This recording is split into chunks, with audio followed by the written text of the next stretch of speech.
Viewers, আজকে বলবো জেলা প্রশাসকের কার্যালয়ে অফিস সহায়ক পদের পদোন্নতির নীতিমালা সম্পর্কে। আপনারা অনেকে জানতে চেয়েছিলেন যে ডিসি অফিসে অফিস সহায়ক পদের পদোন্নতি রয়েছে কিনা। আপনাদের জন্য আজকের এই ভিডিওটি।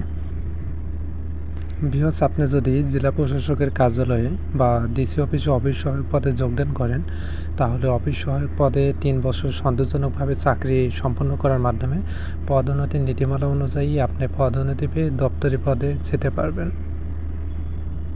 আবার অফিস সহায়ক পদে 3 বছর সন্তোষজনকভাবে চাকরি সম্পন্ন করার মাধ্যমে পদোন্নতির নীতিমালা অনুযায়ী প্রসেস সার্ভার পদেও যেতে পারবেন। এক্ষেত্রে কিন্তু অফিস সহায়ক পদে 3 বছর সন্তোষজনকভাবে চাকরি সম্পন্ন করার মাধ্যমে আপনি দপ্তরি ও প্রসেস সার্ভার যে পদে শূন্য পদ থাকবে সেই পদেই কিন্তু পদোন্নতিতে যেতে পারবেন। ধরে নিলাম আপনি অফিস সহায়ক পদ থেকে দপ্তরি বা প্রসেস সার্ভার পদে পদোন্নতি পেলেন। এখন এখান থেকে আর কোনো পদে পদোন্নতি পাবেন কি না সে বিষয়ে বলবো। ভিউয়ার্স, আপনি যদি দপ্তরি বা প্রসেস সার্ভার পদে আবার 3 বছর সন্তোষজনকভাবে চাকরি সম্পন্ন করতে পারেন, তাহলে পদোন্নতির নীতিমালা অনুযায়ী আপনি পদোন্নতি পেয়ে ফটোকপি অপারেটর পদে যেতে পারবেন।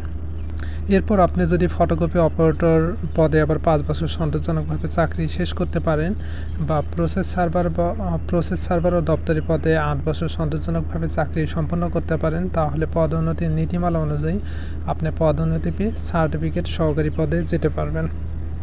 এক্ষেত্রে ভিউয়ার্স, আপনারা বুঝতেই পারতেছেন যে জেলা প্রশাসকের কার্যালয় বা ডিসি অফিসে অফিস সহায়ক পদের পদোন্নতি অবশ্যই রয়েছে।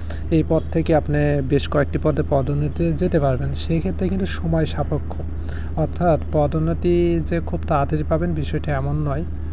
সিনিয়রিটি অনুযায়ী, চাকরির অভিজ্ঞতা অনুযায়ী, শূন্য পদ অনুযায়ী আপনি পদোন্নতি পাবেন।